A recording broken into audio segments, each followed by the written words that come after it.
Let's turn to. Vayamos a Primera de Samuel. Mencioné que Samuel fue el último juez de Israel. Y después tenemos al primer rey.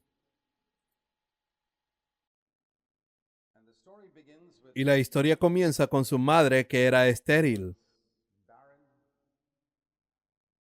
No tenía hijos.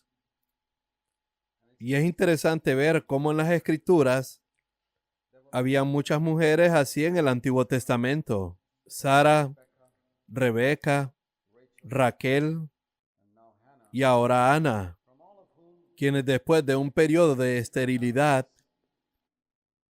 buscaron a Dios en oración y tuvieron un hijo. Cada una de ellas dio a luz un hijo que ocupaba un lugar único en el propósito de Dios. No aceptaron su esterilidad y la dejaron pasar, sino que comenzaron a buscar a Dios con fervor al respecto. Y así fue como se cumplió el propósito de Dios. Hay algo en esto. ¿Sabes? Cuando una mujer era estéril en aquellos días, se consideraba muy vergonzoso no tener un hijo. Y eso la llevó a Dios. Así que podemos decir que todos estos niños nacidos de estas mujeres nacieron en oración. Oración intensa. La mayoría de las esposas embarazadas oran por sus hijos, pero para estas personas fue muy intenso. Es maravilloso cuando un niño nace en el mundo a través de una oración intensa que la madre ha estado haciendo durante un largo periodo de tiempo. Y ese es el comienzo de la vida de Samuel. Nació quizás con años de oración.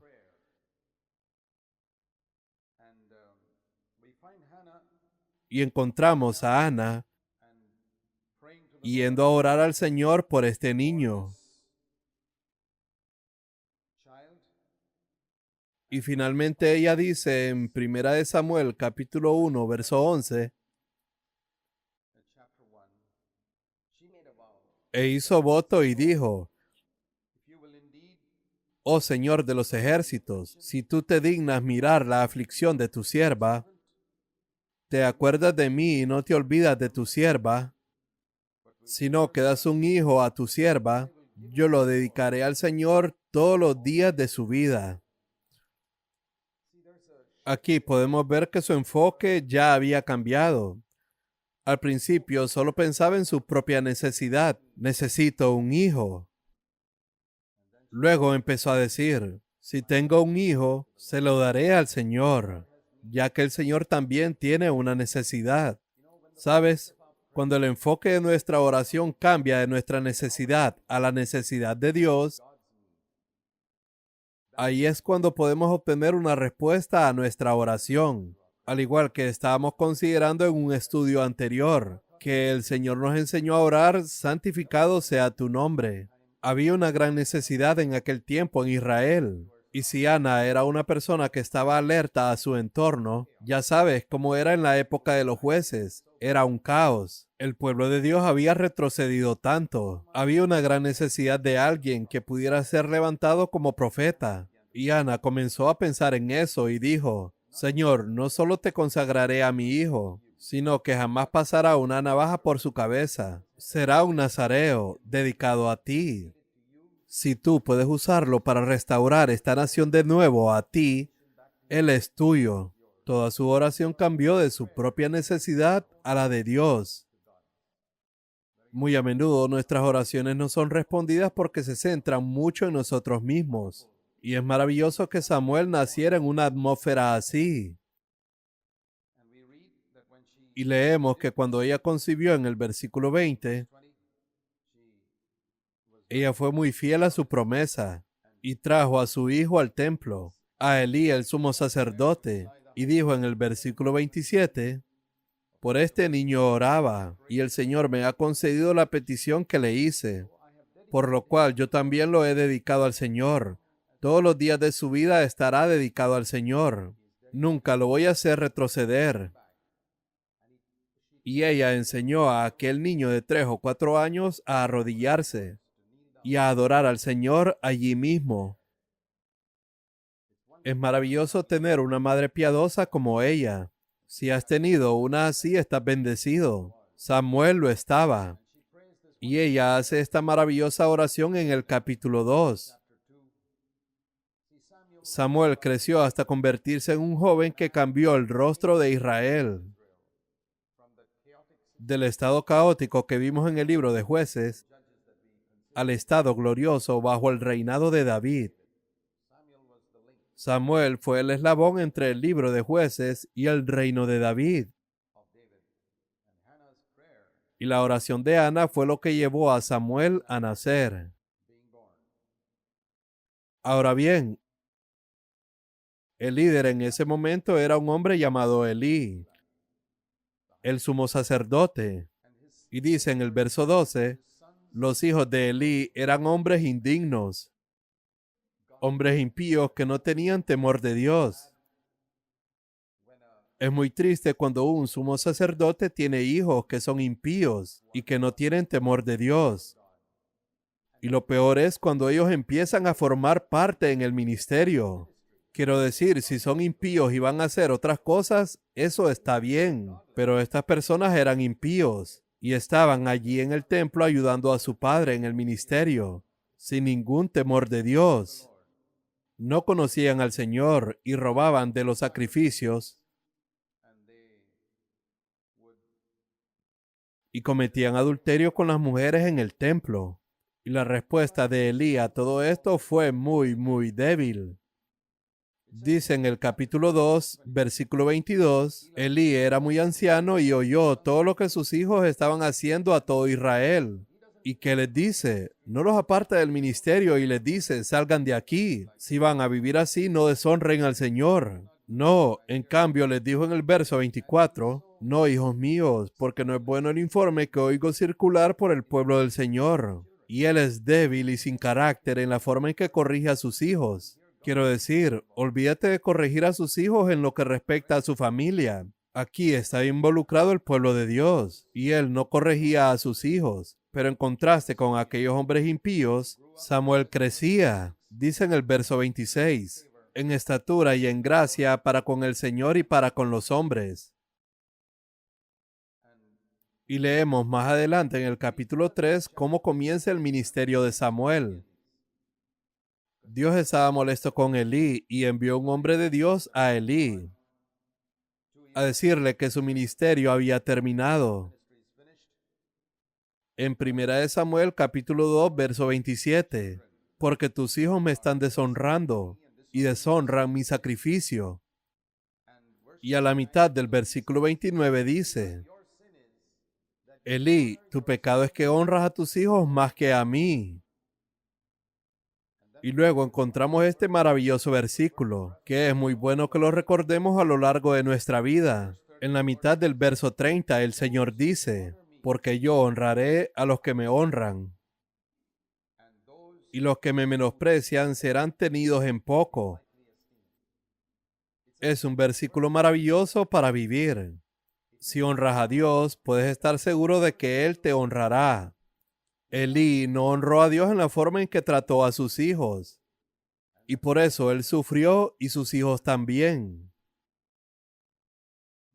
Pero Samuel era diferente. En medio de todo este entorno impío, Samuel, este niño pequeño, creció y no se permitió ser influenciado por la impiedad a su alrededor. Y ese es el ejemplo para todos ustedes y nosotros que estamos viviendo hoy en día. Y sobre todo si eres joven. Si no puedes ser influenciado por la impiedad que ves a tu alrededor, o puedes estar en una iglesia que está llena de compromisos, no te dejes influenciar por eso.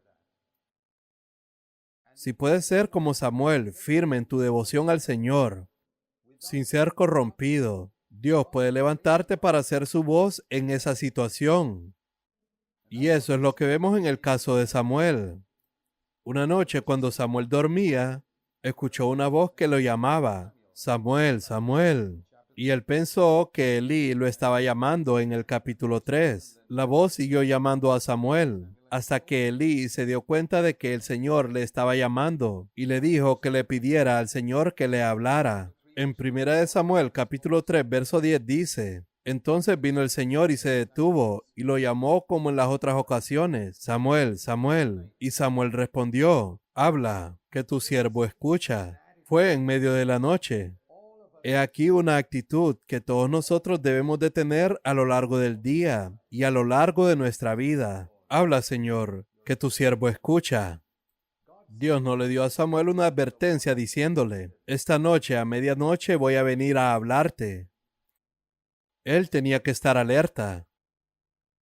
A lo largo de las Escrituras encuentras que los profetas de repente escuchaban hablar a Dios. En tal día de tal mes Dios hablaría. Y luego durante 2 o 3 meses no habría nada. Y luego lees que en tal día y tal día de otro mes Dios volvió a hablarles. Estaban en estado de alerta todo el tiempo. Y Dios solo habla a aquellos que están deseosos de escuchar su voz y que tienen siempre esta actitud. Habla, Señor, que tu siervo escucha. Tu vida y tu ministerio pueden ser totalmente diferentes si tienes esa actitud. Dios puede hablarte directamente a tu corazón en medio de la noche.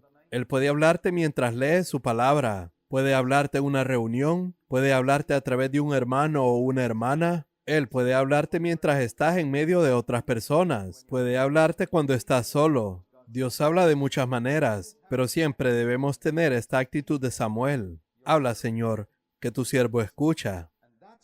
Y eso es lo que le permite a Samuel crecer para ser un profeta de Dios. Cuando escuchaba, podría hablar lo que Dios le decía. Y Dios le dijo a Samuel: voy a juzgar a Elí por su pecado. Por la mañana, cuando Elí llamó a Samuel y le preguntó: ¿qué te ha dicho el Señor? Samuel le contó todo en el versículo 18. Aunque eran malas noticias para Elí, Samuel se lo contó todo. Un verdadero siervo de Dios es así. Aunque Elí había sido muy amable con Samuel, Samuel no dudó en decirle: Dios dijo que te iba a juzgar. Tus hijos han traído una maldición sobre ti y tú no los reprendiste. Y Samuel creció. Versículo 19. Este es un versículo maravilloso. Es un gran desafío para aquellos que ministramos la palabra. Aquí dice: Samuel creció y el Señor estaba con él. No dejó sin cumplimiento ninguna de sus palabras. ¿No es ese un gran desafío para ti y para mí? Que busquemos al Señor para que cuando ministremos la palabra de Dios, en las diferentes situaciones a las que Dios nos llame, ya sea predicando a incrédulos o a creyentes, que ni una sola de las palabras que pronunciemos no queden sin cumplimiento. Cada palabra debe ir directamente al corazón de la gente, no solo cuando ministramos la palabra, sino también en las conversaciones privadas. Piensa en nuestra conversación privada. Hablamos todos los días entre nosotros y somos tan piadosos. Que las palabras que salen de nuestra boca no sean palabras desperdiciadas, sino palabras que lleguen directamente al corazón de las personas. El Señor estaba con Samuel. Este era el secreto. También vimos eso antes. El Señor estaba con Samuel y no permitió que ninguna palabra que él dijera no quedara sin cumplimiento. Quiero animarlos a que anheléis esta forma de ministerio y conversación. Dice en el versículo 20: y todo Israel supo que Samuel había sido confirmado como profeta del Señor. Esto sucedió en una época, como dice en 1 Samuel capítulo 3 verso 1. La palabra del Señor escaseaba en aquellos días. Las visiones no eran frecuentes. No hubo profeta durante años. Y cuando no hay profeta, es una indicación de que Dios ha abandonado a su pueblo. Durante todo el periodo de los jueces hubo reyes, pero no hubo profetas. Tal vez el último profeta fue Josué, y él fue más bien guerrero militar. Moisés tal vez lo habría sido. Y desde entonces no hubo ningún profeta que saliera con una palabra del Señor durante años. Pero por fin Israel supo que Dios había levantado un hombre. Podían escucharlo, era un hombre joven. Y eso debería animar a todos los jóvenes. Samuel no era un anciano. No tienes que esperar tener 50 años para servir al Señor. Samuel comenzó a servir al Señor cuando era muy joven. Tenía menos de 10 años y creció, y a los 20 años ya era profeta. ¿Cuál era el secreto? Él escuchaba. Su actitud era siempre: habla, Señor, que tu siervo escucha. Tenía una actitud seria hacia la palabra de Dios. En el capítulo 4 leemos aquí de un tiempo en que los israelitas estaban luchando contra los filisteos. Aquí hay algo que quiero señalar en este capítulo que es interesante. Primera de Samuel, capítulo 4, verso 3. Cuando el pueblo volvió al campamento, los ancianos de Israel dijeron: ¿por qué nos ha derrotado hoy el Señor delante de los filisteos? Tal vez sea porque no hemos traído el arca del pacto aquí. No se dieron cuenta de que fueron derrotados a causa de su pecado. Ahora bien, cuando vives en pecado, adoras ídolos y vives en las cosas de esta tierra, aunque tengas el arca del pacto, eso no va a traer ninguna victoria. Eso es solo un símbolo. Puedes tener el símbolo sin Dios.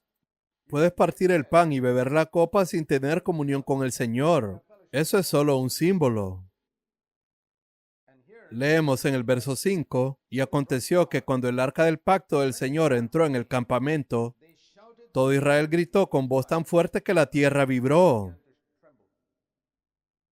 Ahora, algunas personas piensan que si gritan mucho, Dios estará allí. No, no necesariamente. La primera vez dice que los filisteos mataron a 4,000 hombres en el campo de batalla. En el versículo 2, entonces Israel trajo el arca del pacto, gritaron aleluya, alabaron al Señor y todo eso. Y luego fueron a la batalla. En el versículo 10 dice que esta vez murieron 30,000 israelitas. Fue mucho peor. Hay algo que podemos aprender de esto. No se puede traer a Dios a una situación trayendo símbolos, rituales o gritando y alabándolo. Ahora, hay muchas iglesias donde el ritual, los símbolos y los gritos es lo principal. Pero ellos tenían todo esto. Al final, ellos estaban más derrotados que al principio. Es una buena conciencia lo que Dios busca. Es la libertad de no adorar a otros dioses o ser libre de vivir para este mundo. Eso es lo que Dios busca. Entonces, solo así los símbolos que Dios ha establecido tienen sentido. También nuestros gritos y alabanzas al Señor tienen sentido. Así que vemos esto solo de pasada. Ahora, finalmente leemos acerca de cuando los filisteos capturaron el arca y se metieron a un montón de problemas por eso, y luego devolvieron el arca. Primera de Samuel, capítulo 6, verso 8 dice: tomad el arca del Señor y colocadla en el carro, luego dejadla ir. Ahora leemos en Primera de Samuel, capítulo 7, verso 15. Estamos llegando hacia el final de la vida de Samuel. Samuel juzgó a Israel todos los días de su vida. Y leemos que él viajaba regularmente. Cada año acostumbraba a hacer un recorrido por Betel, Gilgal y Mizpa, y juzgaba a Israel en todos estos lugares. Viajaba tanto que no tenía mucho tiempo para su familia. Ahora, aquí hay una advertencia para aquellos que están sirviendo al Señor y que están viajando tanto que no tienen tiempo para criar a sus hijos en los caminos de Dios, sobre todo cuando los hijos son pequeños. Quiero que veas lo que sucedió aquí. Samuel estaba viajando, viajando y viajando. Él estaba sirviendo al Señor, estaba haciendo tantas cosas y no tenía mucho tiempo para su esposa y sus hijos. Y allí estaba viajando y viajando. Después volvió a Rama, pues allí estaba su casa. ¿Y cuál fue el resultado? En Primera de Samuel capítulo 8, debes leer estos versículos. Y aconteció que Samuel era ya viejo. Puso a sus hijos como jueces sobre Israel. Eso fue un gran error. Samuel también cometió errores. No tenía por qué nombrar a sus hijos como jueces. Dios nunca los llamó. En el verso 3 dice: pero sus hijos no anduvieron por los caminos de él, sino que se desviaron tras ganancias deshonestas, aceptaron sobornos y pervirtieron el derecho. ¿Qué vemos allí? De joven, Samuel había predicado a Elí de cómo educar a sus hijos. Ahora lo vemos fallando en su propia casa, en la forma en que educó a sus hijos. Ahora bien, si sus hijos hubieran crecido, hubieran abandonado la casa, y luego se hubieran descarriado, al menos no debería haberlos nombrado jueces. Él era un hombre que tenía un tremendo discernimiento. Él era un profeta, él escuchaba, pero he aquí una vez dejó de escuchar. ¿Escuchó a Dios decirle eso? ¿Acaso Dios le dijo a mitad de la noche, nombra a tus hijos como jueces? Dijo, habla Señor, tu siervo escucha. ¿A quién debo nombrar como próximo juez? Él dejó de escuchar. Esto es lo que le ha sucedido a muchos líderes cristianos, que empezaron muy bien cuando eran jóvenes, pero cuando crecieron dejaron de escuchar lo que Dios estaba diciendo, porque eran parciales con sus propios hijos.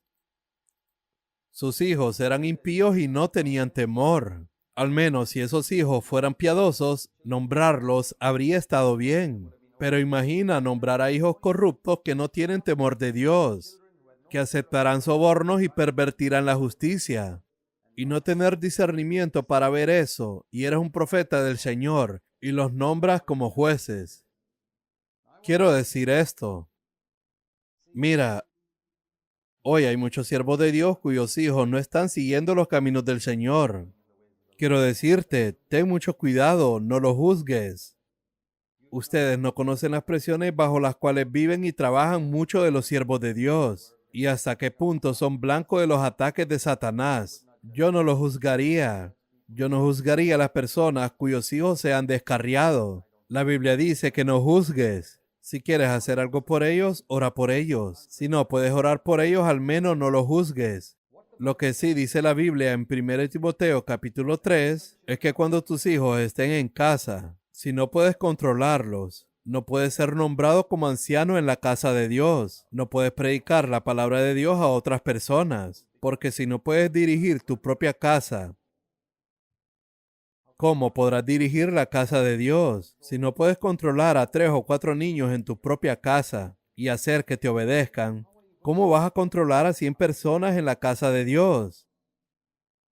Eso es lo que dice 1 Timoteo capítulo 3. Pero cuando esos niños han crecido y se han ido de casa, ellos tienen que hacer su propia elección si quieren seguir al Señor o no. Hay muchos destacados siervos de Dios cuyos hijos se han descarriado después de dejar el hogar.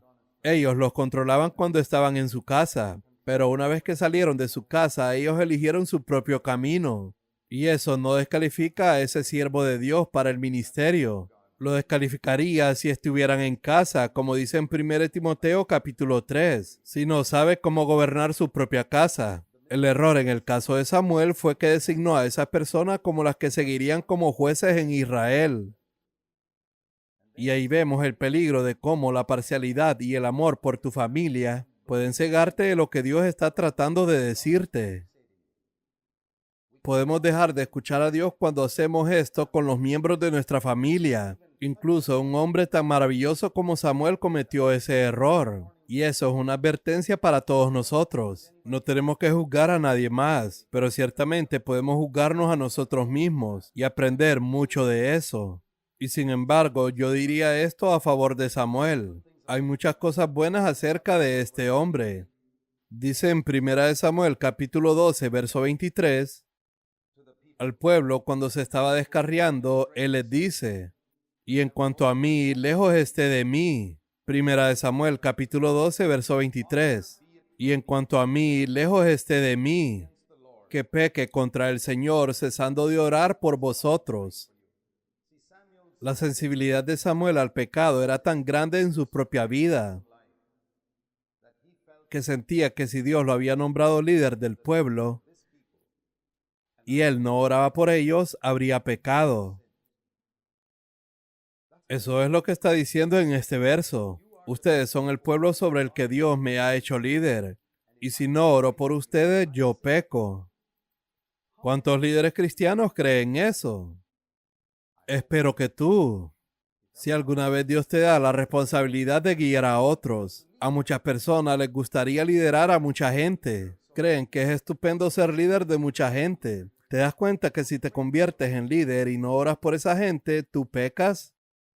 Sabemos que el asesinato, adulterio, los malos pensamientos y la ira son pecados. He aquí un pecado más para añadir a la lista: no orar por aquellos a quienes diriges. Jesús oraba por esos 12 discípulos regularmente. Todo el tiempo oraba por ellos, y Samuel también lo entendía. Él era un hombre de oración. Todos los grandes siervos de Dios han sido hombres de oración. Pablo era así. Quiero mostrarles lo que Dios mismo testifica sobre Samuel en el libro de Jeremías. Muchos años después, en Jeremías capítulo 15, verso 1, el Señor dice con respecto al estado de recaída de Israel en aquel tiempo. Entonces el Señor me dijo, aunque Moisés y Samuel se presentaran ante mí, mi corazón no estaría con este pueblo. ¿Qué quiere decir esto? ¿Acaso Dios no escucha la oración de todo el mundo? Ciertamente lo hace, pero la oración ferviente y eficaz de un hombre justo sirve de mucho. Y de todo ese periodo del Antiguo Testamento de la historia de Israel de 1000 años, desde el tiempo de Josué hasta el tiempo de Jeremías, Dios escoge a dos personas, no a Elías, no a Eliseo, no a David, sino a Moisés y Samuel. Dice que hay dos hombres en la historia de Israel que fueron hombres de oración. Dios dice eso.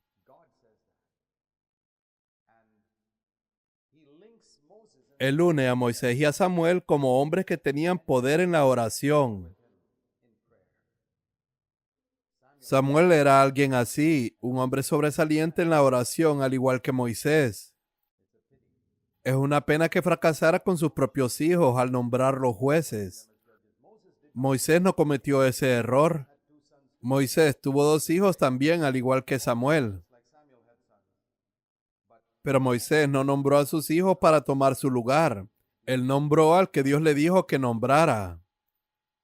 Así que incluso los hombres de oración pueden cometer errores, porque la parcialidad y el amor por nuestra carne y sangre está muy cerca de nosotros. Por eso Jesús dijo que tenemos que cortar ese apego a padre, madre, esposa, hijos, hermanos, hermanas, si queremos ser discípulos de Jesucristo. Estas son advertencias para nosotros.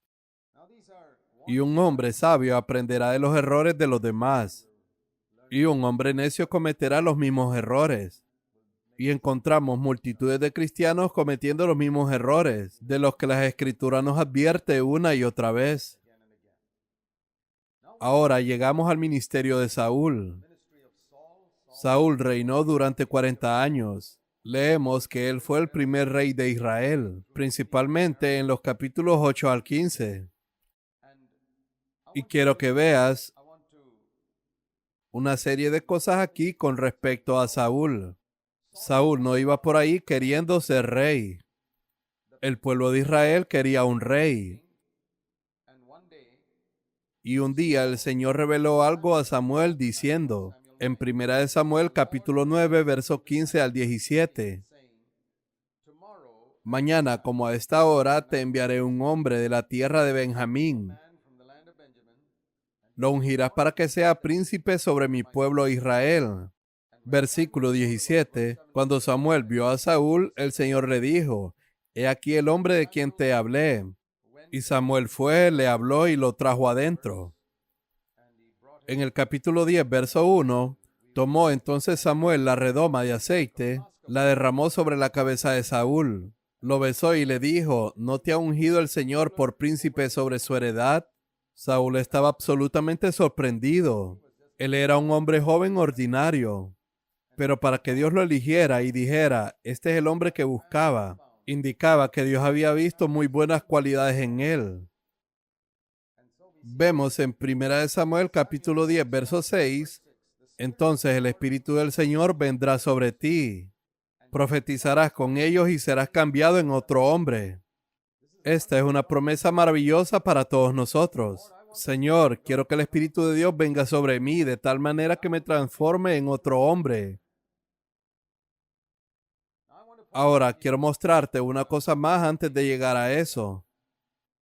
Finalmente llegó el momento en que Saúl fuera reconocido públicamente como rey. Así que Samuel convocó a todo el pueblo en el verso 17 y les dijo que iban a elegir a un rey. Y Samuel no llamó a Saúl. Es muy interesante ver allí que echaron suertes. Había una cosa llamada el Urim y el Tumim, que el sumo sacerdote tenía en aquellos días. No hay descripción en las Escrituras de lo que era. Quizás era algún tipo de piedra que indicaba sí o no. y fue ordenado por Dios. Y el significado de Urim y Tumim es luz y perfección. Y no quiero adivinar cómo era, pero cuando la tiraban descubrían si la respuesta de Dios era sí o no. Y echaron suertes. Escogieron hasta que finalmente la suerte cayó sobre Saúl, entre la gran multitud de personas que habían ahí. Y cuando buscaron a Saúl no pudieron encontrarlo, porque él no tenía ninguna prominencia allí. Y él se escondió. Quiero que veas las buenas cualidades y ventajas que Saúl tenía. En primer lugar, mira el capítulo 9, versículo 1 en adelante. La situación en la que Dios lo llamó. Leemos aquí que había un hombre llamado Cis, un hombre de la tribu de Benjamín cuyos asnos se perdieron. En el verso 3 dice, y las asnas de Cis, padre de Saúl, se habían perdido. Y le dijo a Saúl, ve en busca de las asnas. En el verso 4, y Saúl pasó por la región montañosa de Efraín. Después atravesaron la tierra de los benjamitas, pero no las encontraron. Eso es lo primero que quiero que mires acerca de Saúl. Él era un joven fiel. Él era minucioso. Su padre le había encomendado una tarea y él la cumplió a cabalidad. No se limitó a buscar las asnas durante unos minutos y volver y decir, no las encontré. Dios escoge a esas personas que son fieles en las cosas pequeñas, como buscar asnas. Es muy interesante cómo el Señor busca personas que trabajan fielmente donde están antes de que los escoja. La segunda cosa que quiero que mires aquí es que cuando pasa mucho tiempo y todavía no habían encontrado ninguna de las asnas, le dijo a su siervo en el versículo 5, ven, regresemos, no sea que mi padre deje de preocuparse por las asnas y se angustie por nosotros. Él tenía algo de sabiduría allí. Y la tercera cosa que quiero que mires es cuando su siervo sugirió que fueran a encontrarse con un siervo de Dios en la ciudad. Saúl dijo, está bien, vamos a conocerlo. Pero él quería llevarle un regalo en el versículo 7. Él era un hombre que sabía cómo honrar a los siervos de Dios. En cuarto lugar, quiero que mires en el capítulo 9, verso 21. Cuando Samuel le dijo a Saúl que Dios lo había elegido, él respondió, ¿quién soy yo? ¿No soy yo benjamita, de la más pequeña de las tribus de Israel? ¿Y no es mi familia la menos importante de todas las familias de la tribu de Benjamín? Él era un hombre que tenía una opinión muy humilde de sí mismo. Estoy tratando de decirte las razones por las que Dios escogió a Saúl. La número 5, leemos que cuando Saúl le habló, dice aquí que la presencia de Dios estaba con él y el Espíritu del Señor vino sobre él. Y le dice, Dios está contigo. La presencia de Dios estaba con él. En el capítulo 10, verso 10, lo siguiente que vemos aquí es la ventaja que él tenía. El Espíritu de Dios había venido sobre él. Esta es la número 5. Dios estaba con él. La número 6 es que el Espíritu de Dios vino sobre él. Y cuando fue a casa le dijo a su tío en el verso 16. Y Saúl respondió a su tío, nos hizo saber claramente que las asnas habían sido halladas. Pero no le dijo a su tío que Samuel lo había ungido como rey. Él era un hombre que no se jactaba. Número 8. Leemos que cuando lo seleccionaron para ser rey, dice en el verso 22, que él se escondió junto al bagaje. Él fue un hombre que permanecía en el anonimato. Él no quería estar al frente. Y número 9, leemos que cuando Saúl fue a su casa, habían ciertos hombres indignos. En el capítulo 10, verso 27. Ellos dijeron, ¿cómo puede éste salvarnos? Y lo menospreciaron y no trajeron presente alguno. Mas él guardó silencio, a pesar de haber sido ungido públicamente como rey. Él era paciente. Esa era otra cualidad que él tenía. La 10ª cualidad que veo en él está en el capítulo 11, versículo 1 al 7, cuando ciertas personas de Israel estaban siendo atacadas por sus enemigos, llegando los mensajeros a Gabaa de Saúl, en el capítulo 11, versículo 4, diciendo lo que había sucedido. Saúl tenía un celo por ayudar a estas personas que estaban en peligro. En el verso 6, el Espíritu de Dios vino sobre Saúl, y él se enojó grandemente. Y tomando una yunta de bueyes, reunió gente para ir a ayudar a estos hermanos creyentes. Él tenía celo para ayudar a otros. En el capítulo 11, versículo 11, encuentras que Saúl fue y peleó. ¿Ve su coraje allí? Él fue e hirió a todos los amonitas en el capítulo 11, versículo 11. Y al final de eso, él perdonó a sus enemigos. Y cuando Saúl regresó victorioso de la batalla, algunas personas querían matar a los que habían rechazado a Saúl como rey. Pero Saúl en el verso 13 no permitió que mataran a nadie. Este es el hombre que Dios escogió con todas estas maravillosas ventajas y cualidades. Y sin embargo, en pocos años había perdido la unción, había perdido el reino, la gracia y perdió todo. Un hombre que tenía cualidades tan maravillosas cuando empezó. Esta es la triste historia de muchos siervos de Dios. Y esa puede ser la triste historia de alguno de ustedes, si no se vuelven sabios aprendiendo de los errores de otros. Leemos aquí en el capítulo 13 la primera razón por la que Saúl perdió el reino. Número 1. Samuel le había dicho a Saúl que lo esperara. Él ofrecería un sacrificio al Señor antes de que Saúl fuera a la batalla. Y dice en 1 Samuel capítulo 13, verso 8, que Saúl esperó 7 días y Samuel no vino. Así que Saúl decidió ofrecer el sacrificio él mismo. Ahora, él sabía que no era sacerdote y que estaba en contra de las leyes de Dios ofrecer el sacrificio a Dios. Y él se metió en un ministerio el cual Dios nunca le dio. Hay muchas personas que cometen ese error, yendo a un ministerio que Dios nunca les dio. Tenemos que reconocer el ministerio que Dios nos ha dado y permanecer dentro de nuestros límites. Hace muchos años reconocí que Dios no me había llamado a ser evangelista. Me di cuenta de eso y me he mantenido dentro de mis límites a través de estos años. Hay otras personas que lo hacen, las valoro y las respeto por eso. En el Antiguo Testamento hay advertencias como estas. Usías, que era rey, trató de ser sacerdote y le dio lepra. Saúl era un rey que trató de ser sacerdote y perdió su reino. Reconoce tu ministerio y mantente dentro de los límites que Dios te ha dado. Deja que otras personas cumplan con sus ministerios y te mantienes dentro del ministerio que Dios te ha dado. También aquí vemos la impaciencia de Saúl. Pocos minutos después leemos en el verso 10 que Samuel vino. ¿Qué historia tan diferente hubiera sido si tan solo Saúl hubiera esperado unos minutos? Así que por impaciente y por meterse en un ministerio por el que Dios no lo llamó, él perdió todo. Pero aún así se sentó durante más de 30 años después de eso en el trono.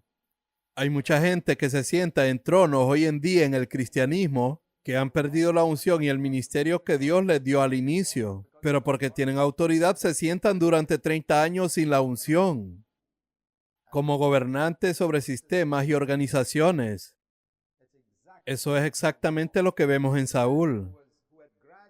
Un hombre quien había degenerado gradualmente de un joven maravilloso que comenzó con gran humildad y se degeneró hasta convertirse en alguien inútil para Dios.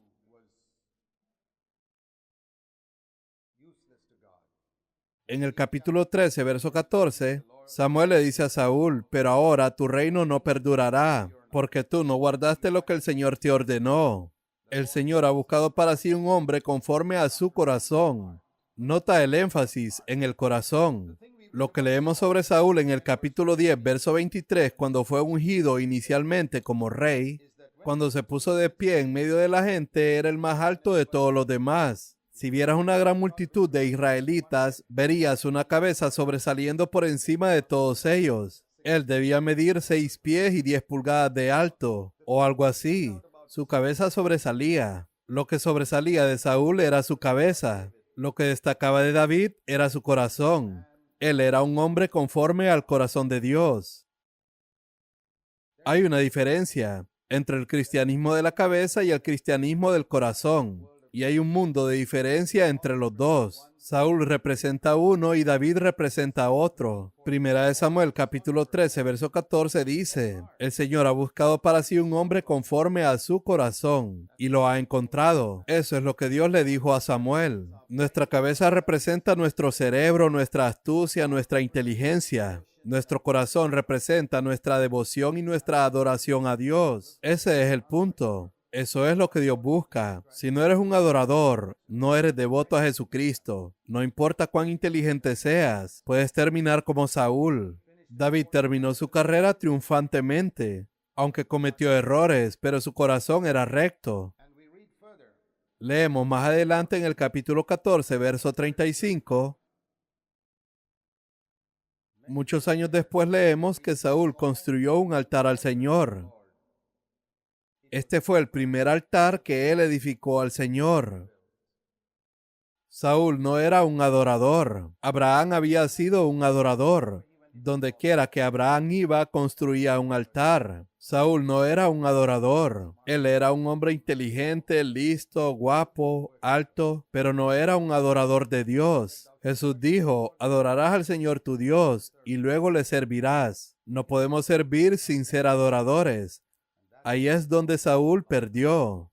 Cuídate de un cristianismo que solo reside en tu cabeza, que no te lleva a una devoción a Jesucristo y a una adoración a Dios Padre. Vamos ahora al capítulo 15, donde vemos el segundo error que Saúl cometió. Dios le dijo que fuera y matara a todos los amalecitas, y no los mató a todos. Él perdonó a algunas de las ovejas.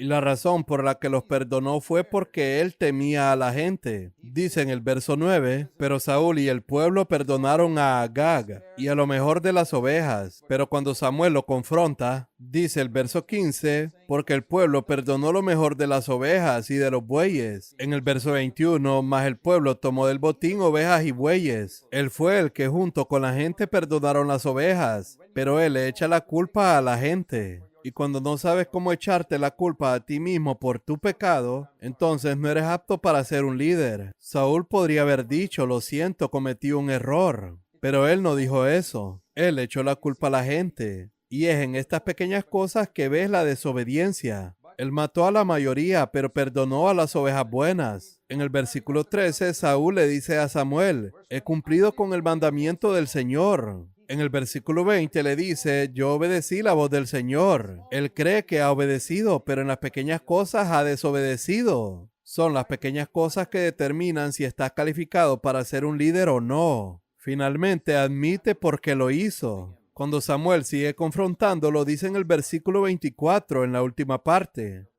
porque temí al pueblo y escuché su voz. Un hombre que tiene miedo de la gente y escucha la voz de la gente es totalmente incapaz de ser líder del pueblo de Dios. Y mira una cosa más, una última cosa que quiero señalar sobre Saúl. Está en el verso 30. Saúl le dice a Samuel, he pecado, pero te ruego que me honres ahora delante de los ancianos de mi pueblo y delante de Israel, y que regreses conmigo para que yo adore al Señor tu Dios, y haz como si no pasara nada. Y Samuel no dijo nada, él volvió tras Saúl. Él busca el honor de la gente, quería aparentar ser un hombre santo. No quería que pareciera que Samuel había dejado de apoyarlo. Él quería que el pueblo pensara que Dios seguía con él. Ahora hemos visto las buenas cualidades con las que empezó y las razones por las que fracasó. Y un hombre sabio aprenderá de esos errores. Finalmente leemos en 1 Samuel capítulo 31, verso 5, que Saúl se suicida. Antes de eso, el Espíritu de Dios le había dejado y un espíritu maligno entró en él. No tengo tiempo para mostrarte todo eso, pero léelo en el capítulo 18, del versículo 9 al 11. Se volvió celoso y un espíritu maligno lo poseyó. Él lanzó una jabalina a David para intentar matarlo. Él se puso en contacto con una bruja en el capítulo 28, verso 8. ¿Ves la degeneración una vez que ha perdido la unción? Él estaba celoso de alguien más que Dios estaba bendiciendo, al joven David. Él trató de matarlo, trató de matar a su propio hijo Jonatán con una lanza.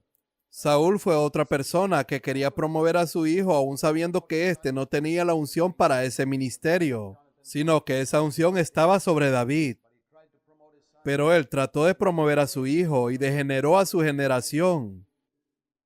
Él persiguió a David, muchas veces lo persiguió, y leemos que David le perdonó la vida más de una vez. David pudo haber matado a Saúl muchas veces, pero no lo hizo. De todas esas cosas, Saúl no se arrepintió. Él no pudo ver la gracia de Dios en una persona más joven. Él fue persiguiéndole y estaba tras su vida, porque él quería establecerse a él mismo. ¿Sabes que es posible que una persona sea así? Hay mucha gente así. Si alguien es una amenaza para ellos, eliminan a esa persona. Y ellos mismos se sienten incómodos en esa posición de liderazgo en su trono, como Saúl. Y tratan de establecerse, pero tales hombres bajan y bajan espiritualmente hasta que sean destruidos totalmente. Finalmente, en el capítulo 31, verso 5, él se suicida. Es un triste final para un hombre que empezó con todas estas maravillosas cualidades que he descrito. En contraste con él, leemos en este libro de Samuel de este joven David, el hombre conforme al corazón de Dios. Y él era una persona a quien Dios seleccionó. El Señor le dijo a Samuel: ¿hasta cuándo vas a llorar por Saúl? Deja de orar por él. En 1 Samuel capítulo 16. Ve a la casa de Isaí, porque entre sus hijos he escogido a un rey para mí. No tengo tiempo para mostrarte todo esto. Lee el resto del capítulo. Lo interesante es cuando Samuel le dijo a Isaí que llamara a todos sus hijos, porque el Señor iba a ungir a uno de ellos. Isaí llamó a todos sus hijos, menos a David. David era el más joven. ¿Por qué Isaí no llamó a David? Él llamó a todos sus otros hijos, y David seguía cuidando las ovejas. Él era el más joven. Y vinieron uno por uno. El inteligente y apuesto Eliab, el hijo mayor, fue el primero en acudir a Samuel, y él pensó: este sin duda es el ungido del Señor. En 1 Samuel capítulo 16, verso 6. Y de nuevo tenemos ahí este maravilloso versículo. 1 Samuel capítulo 16, verso 7. El Señor no mira como mira el hombre. El hombre mira lo exterior, la apariencia, pero Dios mira el corazón. Otra vez el énfasis en el corazón. No la cabeza, el corazón. El hombre mira la apariencia exterior. Dios mira el corazón. Entonces Isaí llamó al siguiente hijo. Así los 7 hijos pasaron uno por uno ante Samuel. Y Dios dijo no a cada uno. Y Samuel estaba confundido. Y Samuel le preguntó a Isaí: ¿estos son todos tus hijos? ¿Me equivoqué al escuchar lo que Dios dijo? Isaí respondió: no, hay uno más, el menor. Es un tipo inútil, está por ahí cuidando ovejas. No es muy inteligente, pero si quieres lo llamaremos. Y el joven David ni siquiera sabía lo que estaba pasando. Él estaba muy feliz cuidando ovejas, tocando el arpa, cantando canciones a Dios. Dios había visto a este joven, tal vez de 17 años, lleno de amor por el Señor. Y cuando llegó, el Señor le dijo a Samuel: él es el elegido. La soberana elección de Dios que buscó alrededor de Israel por un hombre que lo amara. ¿Tú crees que Dios está buscando alrededor de la India hombres jóvenes que probablemente son despreciados por los demás? Y hay otras personas más inteligentes a tu alrededor. Y tú puedes estar ahí fuera haciendo tu trabajo fielmente, cantando alabanzas al Señor. Y Dios tiene sus ojos puestos en ti. Sé fiel, y Él te llamará un día y te ungirá. Él escoge a la gente cuando son jóvenes y los entrena para servirle. En sus años de adolescencia, Él escoge a sus siervos como David y como José, y los entrena durante un periodo de tiempo y los guía hacia su ministerio. Tan pronto como el Espíritu del Señor vino sobre David, el Espíritu se apartó de Saúl. En 1 Samuel capítulo 16, versos 13 y 14. Ahora, miren el próximo capítulo, cuando él va y ve a Goliat amenazando a Israel. La preocupación de David era por el nombre de Dios.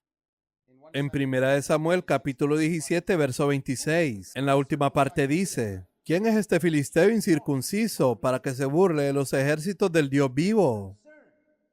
Su preocupación es que el nombre de Dios está siendo deshonrado por este hombre pagano. ¿No hemos oído hablar de lo que Dios hizo en los días de Moisés y Josué? Así que David va contra él y lo mata. Pero antes de eso hay algo que David había hecho en su vida privada que nadie sabía. Lo revela a Saúl en los versículos 34 al 36. David le dijo: cuando cuidaba el rebaño de mi padre, a veces venía un león o un oso y se llevaba un cordero del rebaño. Yo salía tras él, lo atacaba y lo rescataba de su boca y lo mataba. Ahora, no sé cuántas personas, si están cuidando 100 ovejas y un león toma una de ellas, rescataría a esa única oveja o diría: es mejor que muera esa oveja que yo muera. Pero él fue tras el león y lo mató para rescatar a esa oveja. Son las personas que se preocupan tanto por las ovejitas las que son aptas para ser pastores del pueblo de Dios. Cuando ven que Satanás se ha apoderado de algún hermano débil, ellos se preocupan por ir contra Satanás en oración y en batalla para rescatar a esa persona de las garras de Satanás. Ese es el tipo de persona que Dios está buscando. El oso vino y David también lo mató. Verso 36, tu siervo ha matado tanto al león como al oso. Esto nos enseña que tenemos que matar al enemigo en nuestra vida privada antes de que podamos enfrentarnos a Goliat en público. Si no has vencido al león y al oso en tu vida privada, no creas que serás llamado por Dios para enfrentarte a Goliat en público. Mucha gente quiere un ministerio público que derrumbe las fortalezas de Satanás. Primero que nada, empieza en tu ministerio privado y muestra preocupación por el nombre de Dios y por las ovejas allí. Y luego vemos que cuando vino Saúl, Saúl le dijo: ponte mi armadura y ve. Esa fue una gran tentación. ¿Debía confiar en la armadura de Saúl o en la de Dios? Y David se la quitó y dijo: no quiero esto. Y él va confiando en Dios. Y en el nombre del Señor le dice a Goliat, verso 45, tú vienes a mí con espada, lanza y jabalina, pero yo vengo a ti en el nombre del Señor de los ejércitos. En el nombre de Jesús yo vengo contra ti, Satanás. Y así mató a Goliat con una sola piedra y utilizó la propia espada de Goliat para cortarle la cabeza. Así es como debemos ir hoy contra Satanás. Y Dios usa las propias armas de Satanás para destruirlo. Por medio de la muerte destruyó al que tenía el poder de la muerte. La Biblia lo dice en Hebreos capítulo 2, verso 14. Y leemos que una vez muerto Goliat, los demás filisteos huyeron, enseñándonos que una vez que matamos al pecado en nuestra vida, muchos otros pecados serán vencidos también. ¿Encuentras un pecado que te domina más que nada y como Goliat desafía a Dios en tu vida? Ve contra él en el nombre de Dios y di: tú no vas a deshonrar más a Dios en mi vida. Y cuando venzas eso, encontrarás como dice aquí, en la última parte del verso 51. Cuando los filisteos vieron que su campeón estaba muerto, huyeron. En el capítulo 18 leemos de la tremenda lealtad entre Jonatán y David. Jonatán no tenía los celos que tenía su padre. Él estaba estrechamente unido a David. Le dio a David su manto real, su espada, su arco, en señal de amistad eterna. Lo amaba como a sí mismo. Qué buen joven era Jonatán. En el capítulo 14 leemos de su fe en Dios, por la cual venció a los filisteos. Aquí vemos su total libertad de los celos. Él pudo reconocer que había una unción sobre este joven, aunque él fuera el hijo de Saúl y merecía ser el próximo rey. Pero cuando vio la unción en el otro joven, dice que él se quitó la armadura, su cinturón, espada, arco y se la dio a David, diciendo: al dártelo te indico que eres el heredero del trono. Primera de Samuel, capítulo 18, verso 4. Es maravilloso cuando un hermano joven puede reconocer la unción de Dios sobre otro hermano joven y le entrega su ministerio. Te daré un ejemplo de eso en el Nuevo Testamento. Dice en Hechos, capítulo 13, Bernabé y Saulo salieron a servir al Señor. Dice Bernabé y Saulo. Bernabé era mayor que Saulo. Bernabé y Saulo. Un poco más tarde se convierte en Saulo y Bernabé. Bernabé se retira a un segundo plano cuando vio una mayor unción en su hermano menor Pablo.